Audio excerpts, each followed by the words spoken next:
Wakati ambapo kila nchi inataka kupunguza uvutaji wa sigara, nchini Indonesia watu wanavuta kama vile ni mwaka 1950. Inakadiriwa kuwa kati ya watu milioni 273, watu milioni 61.4 ni wavutaji wa sigara nchini Indonesia.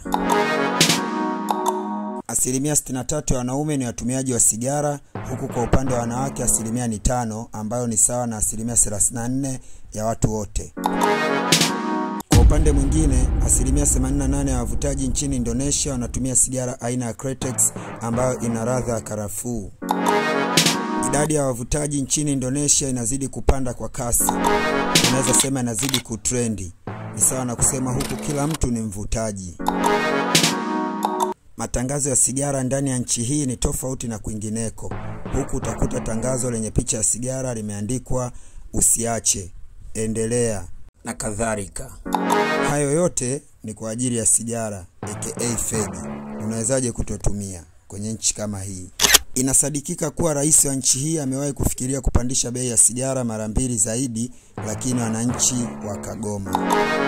Matangazo ya sigara nchini Indonesia ni kama vile takataka. Yako kila sehemu, kuanzia mabango makubwa, televisheni, radio, matukio ya kimichezo, matamasha na mengine mengi. Yote yanadhaminiwa na sigara.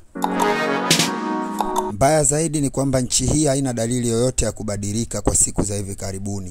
Makampuni ya tumbako yanazidi kutengeneza pesa nyingi sana kwa kubadilishana na maisha ya watu.